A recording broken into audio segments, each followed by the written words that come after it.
My first big trip with dynamic disc was back in 2010, the Amateur Worlds in Marion, Ohio. We've got the Cool Daddy Slick Leaves mobile. We're gonna pack this baby up. We're gonna get as much stuff as we can back in here. We're gonna have this sucker stuffed full of discs. I'd been watching all these travel vlogs at the time and thought, why not do that for disc golf? It was a chance to document our journey and bring our fans along for the ride. All right, since we have no trailer, we had to stuff the RV full of all the discs we have. So I'm going to show you this. There's discs right here, all in the back where the beds are. Then over here is all the shirt bins throughout. Then we have discs on the floor, discs in the shower, discs on the floor again. Here's where the bags are. Then we've got the tables here where you normally sit. Then there's more discs here, more discs there. And underneath, we actually have one bin of discs right there. Fast forward a few years and a lot of trips later, in 2017, I officially started filming what became known as our disc golf adventures. Of course, there's going to be slot machines in the Vegas airport. Why wouldn't there be?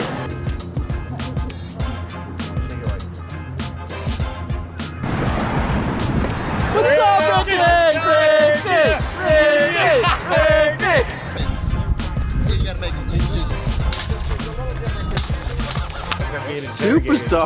Superstar Philo. Those videos were some of the best memories I've got from working with dynamic discs. Meeting players, hitting new cities, seeing the volunteers who pour their hearts into every event. And now, I get to do it again. This trip is to Portland, Oregon for the Northwest Disc Golf Championships. It's my first trip back on the road in years. I'm excited to see what's changed, what's stayed the same, and how much the touring scene has evolved. Let's get into it.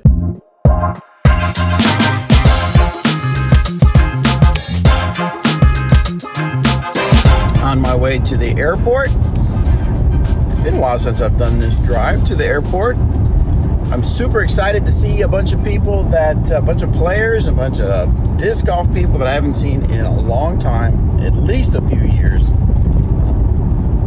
Always going back to these disc golf tournaments.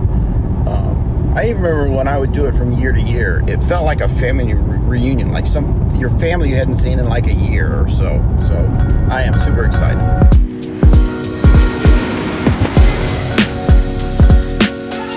Day one made it to Portland. We're headed to the course right now to go check out what the course looks like. Should be good times.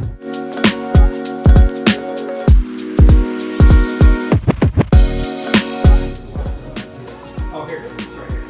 Is that our stuff? Yeah, sure. They said they opened it. Yeah. We got the tour series.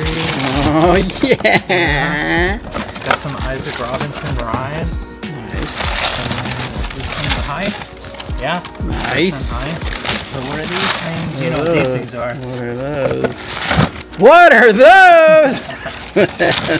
Very cool.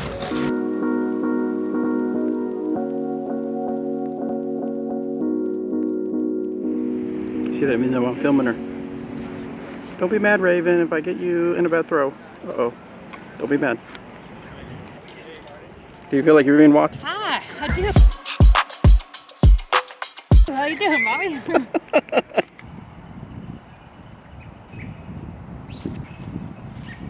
Ooh. Gotta be smart. How does one be smart? I've learned the best way to be smart is to do the opposite of whatever my first thought is. I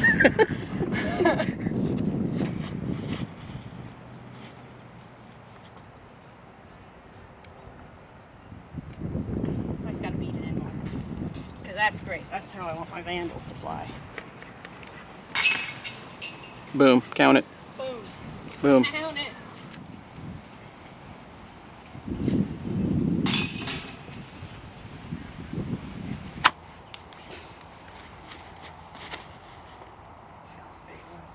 Oh boy, good. Is that just mandatory 2 throws for not knowing there's OB.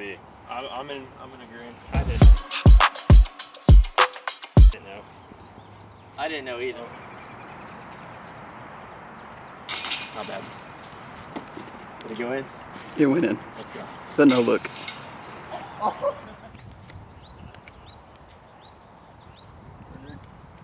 Hold on, let me skip in the title of justice.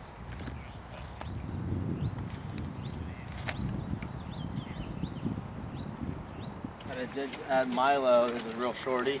Yeah. It's like 200 feet, and I was like, I gotta get an ace with the title of justice. Throw it, dead center spit out. Can't post a picture of like a spit out. Yeah, I know. So when you're practicing, what's kind of going through your head?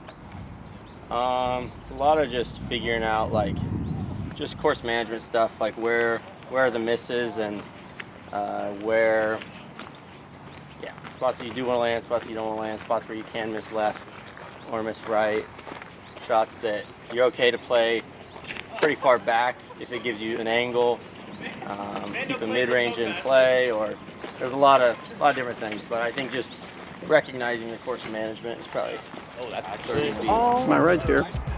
Yeah, I'll take one. Bedroom. It's nighttime. Here's our RV. This is an RV. Here's our Airbnb. It's like someone's basement. Like a little. What is The back stairs there? up to the neighbor? Up Yeah. to their house? up there. Wait, what? Sure, there's a door there. Yeah, there's a door. There's like a burner, dishwasher. This is oven. Oh no, this is like a cooler. Bathroom. Bedroom. Booyah! Nice Airbnb. Little Portland disc golf Airbnb.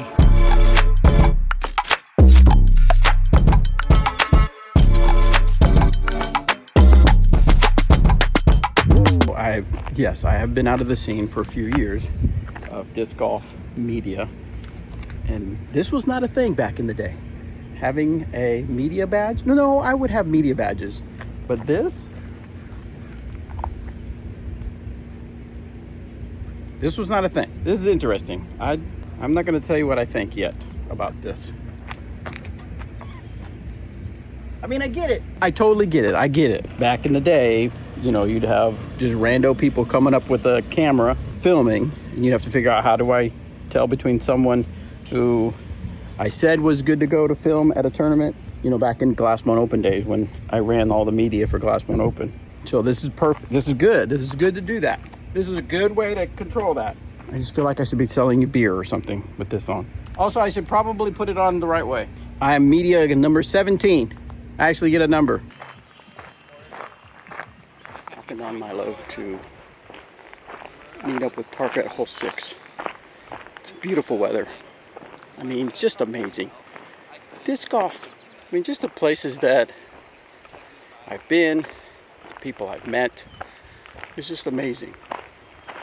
If you do anything in disc golf, you've got to be appreciative of everything that's afforded to you.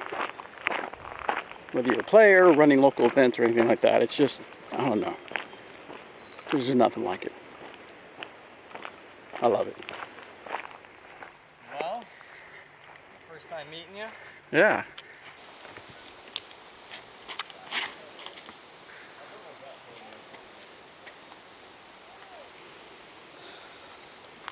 Pretty good, I guess. The greatest magic trick ever would be picking up this move. What? Missing one? I'd be missing one. Did you throw 3 on that last hole? No, It's easy to tell when you only have 8 discs in your bag. I know. Gannon would be That's what I very did. proud. I know.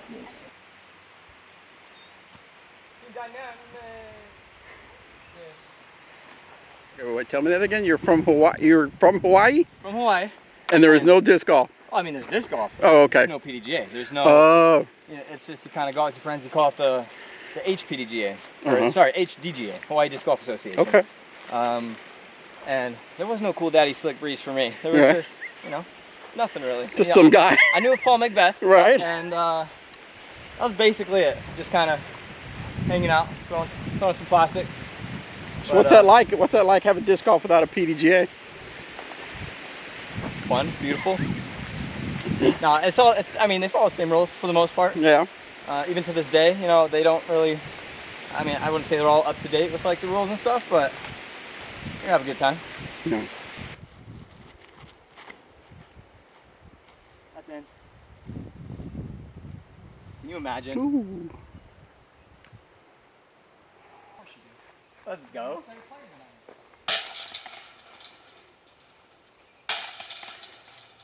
That's how we do it. All right, quick question. Yep. Yeah, no, I mean, On this hole right here, you just changed discs. Like you threw one, didn't quite like it. You threw another one. What's kind of going through your mind? What made you select the other disc? Was it the same one or? I went with a little bit of a straighter disc the first time, and it's a shot you want to go kind of straight and then hard left, and just wasn't really working just because you kind of have to go right a little bit. So what I did was go super overstable on a little bit of anhyzer to really get it to sweep right to open the gap, and then swing way back left once you're out the gap.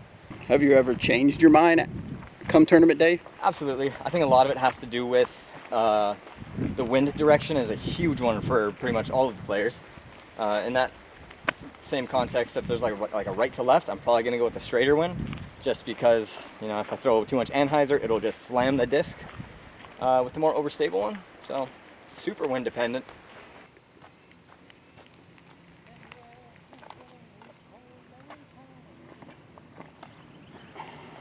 So far, it's been really interesting talking to the players out here. Some of the players I know, have known for years. Some people I'm just now meeting. And it's interesting the different levels of the love for the sport. Some people have been around for a long time and they just want to see it grow because they want to see the sport itself grow. Some people out here, they want it to grow because they want to see how far they can take it in the sport. Either way has its valid reasons. I just think it's great that people are able to pursue their passion. So it's interesting being out of the scene for a few years and then coming back in, how much has really changed.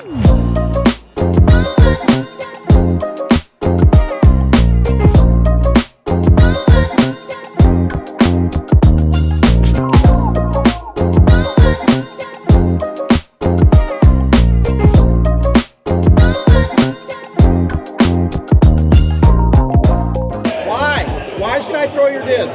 This disc has actually been growing on me a ton. Right when I got it, it felt a little weird in my hand, but the more I threw it, the more I realized how awesome this disc is.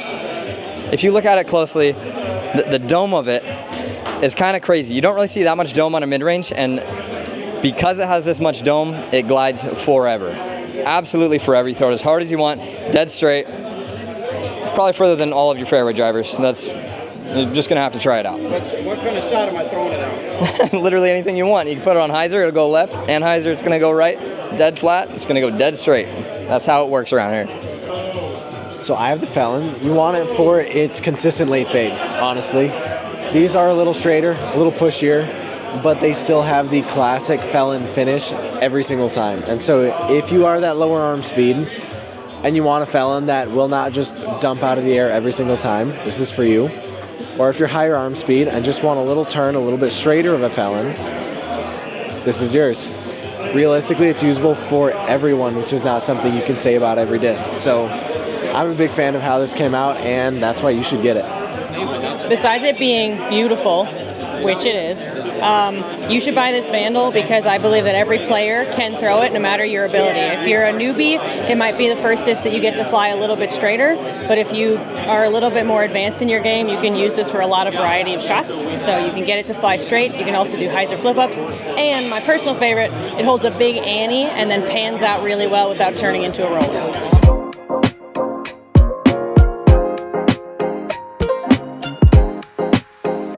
Today, does that say Hammond? Like Hammond Park? Yeah, it says school. It says Hammond Bears on it. Oh, Hammond Bears. Oh, yeah. I was like, are we back in Emporia? Wait, is Hammond Park in Emporia or Tulsa? Emporia. Okay. But I don't know, there might be one in Tulsa too. I live in two places. I don't know where I'm. Anyway, it's day one of the competition. We're headed to Milo. I'm going to need your credit card because mine doesn't work. I'll be right back. Always needing me. Are you late for your tee time? Did you miss your tee time? You got to go to hole one.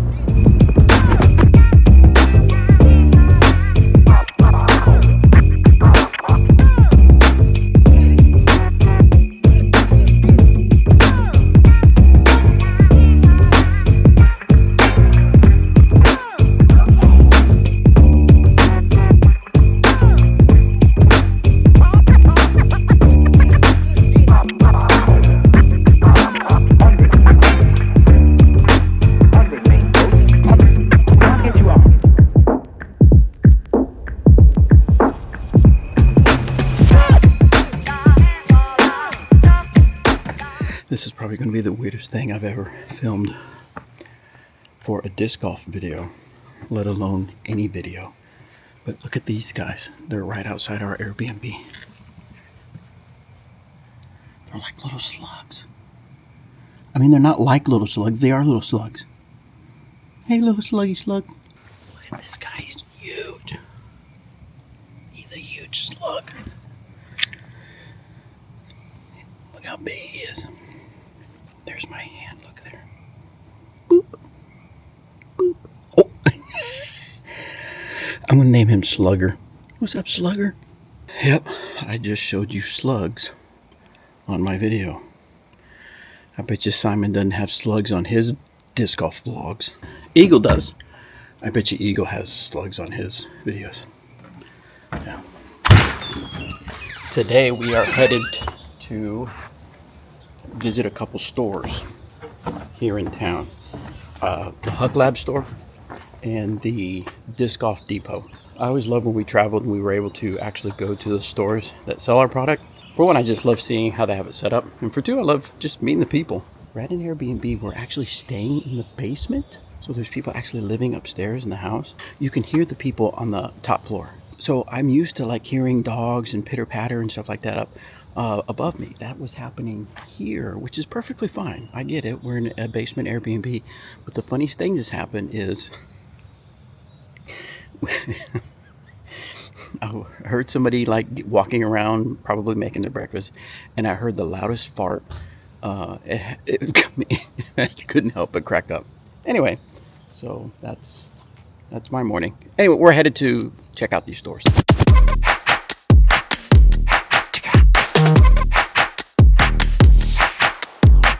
We are here at the Disc Golf Depot.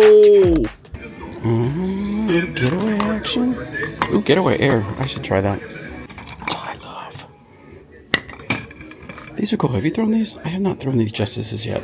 Team judge? No. Team deputy. Ooh, there it is. Ooh, there. Here we go. That's what I want. Gotta get me that vandal. Okay, something that Seth just pointed out to me. Over here, they have a section that's just lightweight discs. And then over here, they have a section that's just like glow discs. So it's like they have things sectioned off. Have you shopped in a disc golf store? Is that better for you to be able to see like specific categories? Like it's all different brands, but it's all lightweight. Same thing with the glow. Like when you come to the store, you go like, okay, I want to see what all lightweight you have and what all glow you have. And then of course they have up here like new releases, which makes a lot of sense, right? You go into any store and they always want to put the new stuff right up front. But like sectioning off this, like when I worked at Shields, a lot of times they would categorize stuff, but because someone wasn't always maintaining the disc golf section, they would end up being like just putter, mid-range drivers, and not necessarily brand specific, but more mold specific. Do you like that? How do you shop? Would you rather shop by brand or shop by what you're looking for as far as glow and lightweight discs? All right, that was nice. Thanks, Disc Golf Depot, for letting us stop by. Now we're headed to go have lunch with, or we're just going to check out the store. All right, we're headed to the Huck Lab store. So I want to ask you guys, when you go to a disc golf store and you go shopping, are you typically walking in just to browse, or you know exactly what you want? Let me know in the comments below. All right, we made it to the Huck Lab. Oh, wow. Hello. What's up, guys? What's up? How you doing? Rock, yeah. I played that.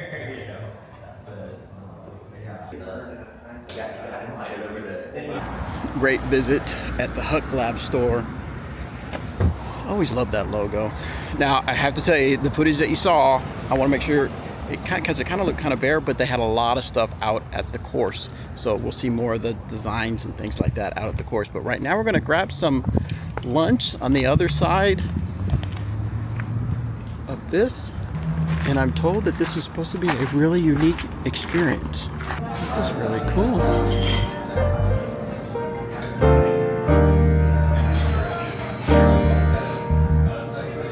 After a delicious lunch, we headed back out to the course, and I couldn't help but notice the energy. The crowd was dialed in, and the atmosphere just felt awesome. But then I started noticing something else. All the volunteers. People helping with parking, spotting shots, guiding players, and quietly keeping the whole event running. Most of these folks are locals. They love seeing the best players in the world come to their home course, and they want to be part of that experience. I had a chance to talk to a couple of them, and I asked them, why should someone volunteer at a disc golf event? Oh, I mean, first off, it's a great way to see the action up close and like see the top players in the world compete.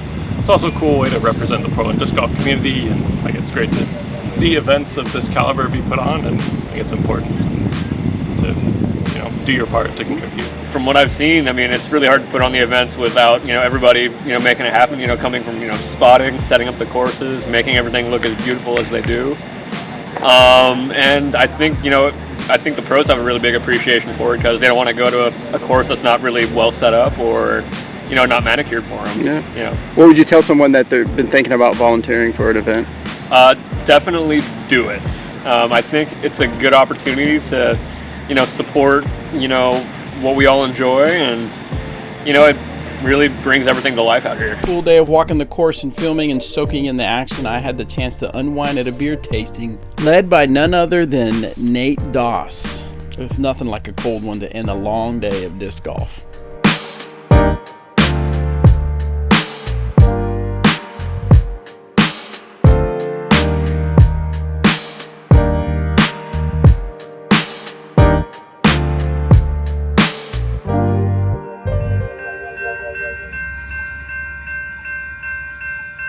I'm gonna grab some, what time is it? Oh, it's almost 11. Some brunch at, what's it called again? Pine State Biscuits. Seth saw it on Drivers Dive-Ins? Drive-Throughs? Those restaurants. The theaters? Yeah, the restaurant show. Drivers. On one of those fancy food shows. We're gonna go check it out.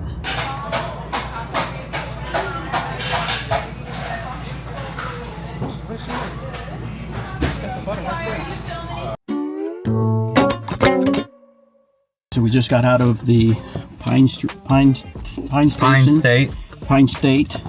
They wouldn't let us film, so you couldn't watch us enjoy the food. So I'm gonna reenact our meal. Oh, and I brought props.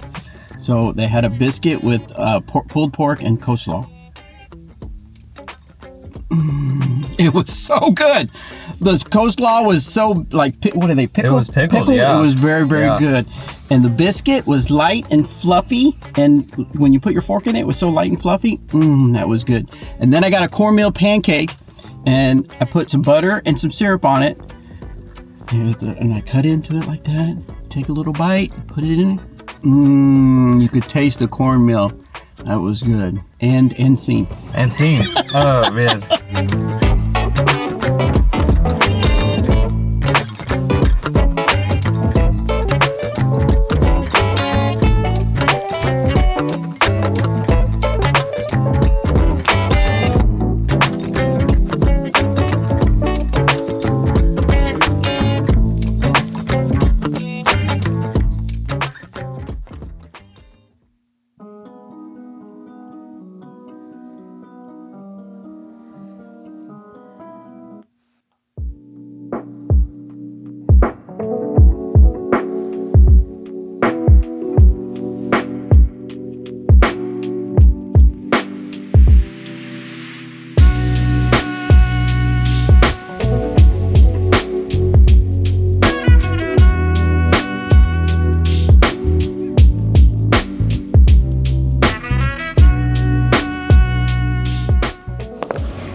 That's delicious. Good peanut butter.